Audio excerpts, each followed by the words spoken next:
देखो, एक नारी सौभाग्यकरण मंत्र आता है, जो सुहागन बहनें होती है ना, उनको ही जपना होता है, कुमारी कन्या को नहीं। लोकमान्य तिलक जी से एक व्यक्ति ने प्रश्न पूछा, विदेशी आदमी था वो, कि भारत देश में कुमारी कन्याएं गौरी व्रत क्यों करती है। कन्याएं सुनना ध्यान से, कि भारत देश में कुमारी कन्याएं गौरी व्रत क्यों करती है, बताओ। लोकमान्य तिलक जी ने कहा कि देखो, कन्या को वर अच्छा मिले, शादी के बाद वो सुखी रहे, गृहस्थ जीवन उसका आनंदमय हो, इसलिए कन्या गौरी व्रत करती है कि मां पार्वती के आशीर्वाद से उसको पति अच्छा मिले, शराबी ना हो, मांसाहारी ना हो, दुराचारी ना हो।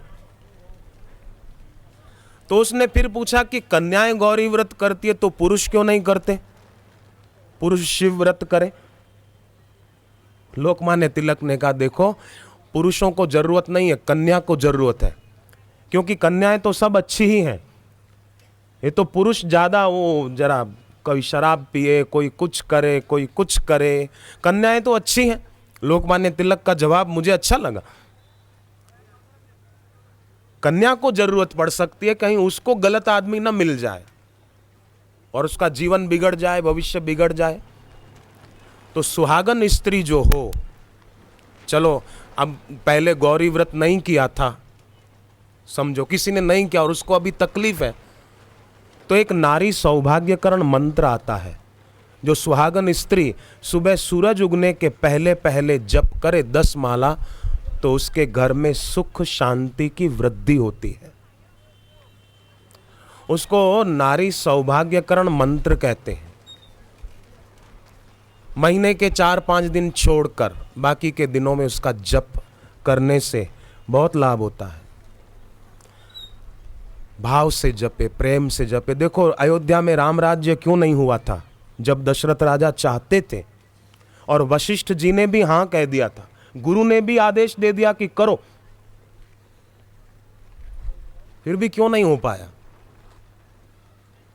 ध्यान देना, ज्ञान शक्तिश्च कौशल्या सुमित्रोपासनमात्मिका क्रिया शक्तिश्च कैकेयी। कौशल्या ज्ञान की प्रतीक मानी गई है, सुमित्रा उपासना की प्रतीक मानी गई है और कैकेयी कर्म की, क्रिया की प्रतीक मानी गई है। मंथरा लोभ की प्रतीक मानी गई आध्यात्मिक अर्थों में। तो दशरथ राजा, अगले दिन राम राज्य होना है, पर आज की शाम को, समझो कल राम राज्य होना है, तो आज की शाम को दशरथ राजा कौशल्या के पास नहीं गए, सुमित्रा के पास नहीं गए, कैकेयी के पास गए। जहां क्रिया में लोभ का समावेश है, ऐसी क्रिया के अधीन अगर व्यक्ति होगा तो वो व्यक्ति कभी भी अपने हृदय में राम राज्य की स्थापना नहीं कर पाएगा। कैकेयी वो मंथरा से प्रेरित होकर वरदान मांग रही थी ना। मंथरा ने आकर कहा कि तुम ये वरदान मांगो, भरत को राजगद्दी मिले और तापस वेश विशेष उदासी, 14 बरस राम वनवासी, ये तुम मांगो। मंथरा लोभ की प्रतीक, कैकेयी क्रिया की, क्रिया में लोभ का समावेश जब हो जाता है तब दुखों की परंपरा शुरू हो जाती है। भगवान श्री कृष्ण ने गीता के 16वें अध्याय के 21वें श्लोक में लोभ को नरक का द्वार कहा है, पैसे को नरक का द्वार नहीं कहा। पैसा कमाओ, वेद कहता है धन कमाओ, तो भगवान ने लोभ को नरक का द्वार कहा। पैसा कमाओ, अगर आपके सिर पर कर्जा है, पैसे की तंगी है, तो रोज सुबह उठकर नहा धोकर पूर्व दिशा की ओर मुंह करके तिलक करो, ओम गम गणपतये नमः का 100 बार जप करो, 100 बार गिन कर, ओम गम गणपतये नमः, ओम गम गणपतये नमः, 100 बार मन में जपे और मन से ही गिनती करे, हाथ की उंगली पर न गिने, मन में ही गिनती करे, तो अच्छी तरह एकाग्रता से जप होगा। ये करें तो मिट्टी तिलक कौन सा करे, हल्दी का तिलक करे। हल्दी तो घर पे होती है ना, नहीं होती हल्दी, होती है, सबके घर होती है। हल्दी से तिलक कर ले, या तो चंदन हो तो चंदन और हल्दी मिलाकर उसका तिलक करे। तो उसका भाग्य जरूर चमकेगा, इसमें कोई दो मत नहीं है। संकल्प कर लो, विकल्प मत करो, होगा कि नहीं, होगा कि नहीं, नहीं होके ही रहेगा बस। संकल्प कर लिया तो संकल्प बन गए हम, फिर विकल्प क्यों करना। एक लड़की दिल्ली में, उसका नाम सरिता, तो उसके कॉलेज के पेपर थे। बोले अगले दिन जो पेपर था वो बड़ा हार्ड था, मुझे बड़ा डर लग रहा था कि क्या होगा क्या होगा क्या होगा। पर फिर मैंने सोचा चलो डरना क्यों, सारस्वत मंत्र जो बापूजी विद्यार्थियों को देते हैं वो मैंने लिया हुआ था। रात को सोने से पहले मैंने जप किया और गुरुदेव के स्वरूप का ध्यान किया, सो गई। तो रात को स्वप्ने में बापूजी के दर्शन हुए और मैंने देखा मैं पेपर देने बैठी हूँ श्योपुर में, श्योपुर में नहीं है, दिल्ली में। मुझे तो बात अच्छी लगी, एक कन्या की कितनी रुचि, बोले परीक्षा नहीं देनी, मुझे तो सत्संग में जाना है। तो बोले मैं परीक्षा देने बैठी हूँ दिल्ली में अपनी कॉलेज में, जहाँ रोल नंबर होता है ना उस हिसाब से। और बापूजी मेरे पास ही खड़े हैं और मेरे को आशीर्वाद दे रहे हैं कि मैं तेरे साथ हूं, तू डरती क्यों है, तू लिखना शुरू कर। जैसे भगवान राम ने सुग्रीव को कहा कि तू वाली से लड़ने जा, तो सुग्रीव ने कहा वाली मेरे को मार डालेगा। बोले नहीं, मैं पेड़ के पीछे से छुप कर उसको तीर मार दूंगा, तू जा तो सही, मेरी कृपा का बल तेरे साथ है। जैसे भगवान कृष्ण ने गोवर्धन पर्वत उठाया एक उंगली पर, तो ग्वाल मित्रों ने क्या किया, अपनी अपनी लाठी लगा दी। ऐसा चित्र देखा होगा आपने, गोवर्धन उठाया कृष्ण भगवान ने और ग्वाल बालकों ने लाठी लगा दी। तो थोड़ी देर में ग्वाल बालकों को ऐसा लगने लगा कि हमारी लाठी के बल से रुका है, ऐसा उनको लगने लगा कि हमने लठ लगा दी नीचे लकड़ी, इसलिए ये रुका है। भगवान ने सोचा कि इनको अपने बल का घमंड ना आ जाए, इसलिए मैं जरा उंगली हटाता हूं। तो भगवान ने कहा मैं उंगली हटाऊं, अब थोड़ी देर आराम करूं, तुम्हारी लकड़ियां इतनी सारी लगाई तुम लोगों ने। बोले हाँ हाँ कृष्ण, तुम अब थोड़ी देर आराम करो, बहुत देर से खड़े हो, बैठो बैठो, हम लगाते हैं बराबर मजबूती से। भगवान ने जरा सी उंगली यूं हटाई थी कि वो गोवर्धन डोलने लगा, तो वो सब बोले अरे गया गया गया, बचाओ बचाओ बचाओ। भगवान ने फिर उंगली लगा दी। तो अपने बल का अभिमान न हो तो उनका बल बड़ा काम करता है। अपना पुरुषार्थ करें, साधना करें, सत्कर्म करें। राम जी सुग्रीव को कहते हैं तू लड़ने जा, बाकी मेरा बल तेरे साथ है। हम पुरुषार्थ करें, हम हिम्मत ना हार जाएं। तो सुग्रीव लड़ने के लिए गए, पहली बार तो मार खा के आए, खूब पीटा वाली ने सुग्रीव को।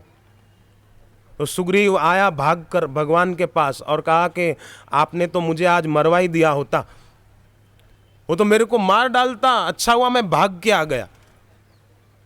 आपने कहा था मैं उसको मार डालूंगा, आपने तीर लगाया नहीं उसको, क्यों?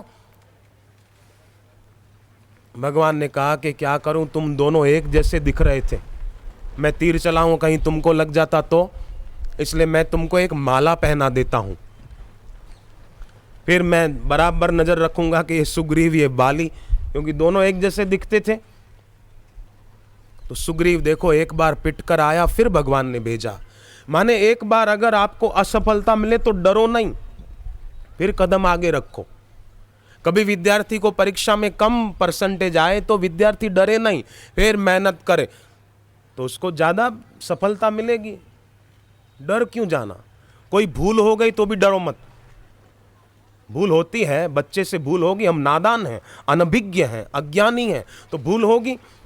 भूल हो तो अपनी भूल को याद करके अपने को कोसो मत कि हम तो पापी हैं, हम तो पापी हैं। नहीं नहीं, अगर हम पापी होते ना तो सत्संग में आ ही नहीं पाते, और अगर हमारा भाग्य खराब होता तो भगवान हमको सत्संग के लिए प्रेरित ही नहीं करते। हम पापी भी नहीं हैं और हमारा भाग्य भी बहुत बढ़िया है, इसलिए भगवान ने हमको सत्संग में पहुंचाया है।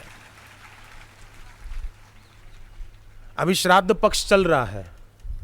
श्राद्धों में क्या करते हैं लोग, ब्राह्मण को घर ले आते हैं ना, एक दिन पहले से कह देते हैं कल हमारे घर श्राद्ध है आप आना। ब्राह्मण को लाकर बिठाते हैं, थाली रख देते हैं पहुंच कर, गिलास पानी का भर के रखते हैं।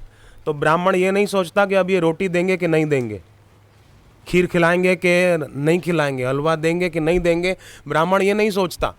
ब्राह्मण तो सोचता है कि भाई पक्का बुलाकर लाए हैं तो खाने के लिए ही लाए हैं, खीर तो पक्की आएगी, हलवा भी आएगा, सब्जी भी आएगी, पूरी भी आएगी, सब आएगा। उसको पक्का होता है कि ये बुलाकर लाए हैं तो खिलाने के लिए ही बुलाया है। ऐसे ही हम भी पक्का कर लें कि हमारा कल्याण इसी जन्म में निश्चित है, तभी भगवान ने हमको यहाँ बुलाया है, सत्संग में बिठाया है। हमारा पक्का इसी जन्म में पक्का कर ले, बस डर को दिल में से निकाल दें। डर डर कर जीवन जीना शनि देवता का आजकल पंडित भी कम नहीं है ना। शायद ही कोई पंडित, कोई विद्वान किसी को उत्साहवर्धक बात बताता हो। तुम्हारी जन्म पत्री में तो ये है, 12वें स्थान पे राहु बैठा है, तू बैठा है देवता, तू थोड़ा हट जा एक तरफ, शनि की दशा ठीक नहीं है। एक पंडित ने किसी को कहा कि शनि की दशा ठीक नहीं है, जरा ये करो, जरा ये करो, काले कुत्ते को रोटी खिलाओ। क्यों खिलाऊं? ये टूणे टोटके से क्या होगा? एक साधे सब सधे, सब साधे सब जाए। एक तुम्ही आधार सदगुरु, एक तुम्ही आधार। पेड़ के मूल को सींचो ना तो तने को भी पोषण मिलता है, शाखाओं को भी पोषण मिलता है, पत्तों को भी पोषण मिलता है, और फिर फल लग जाते हैं। मूल को पोषो। एक साधे सब सधे। एक सदगुरु के चरणों में दृढ़ निष्ठा हो जाए तो बाकी सब ठीक हो जाता है। डरना क्यों?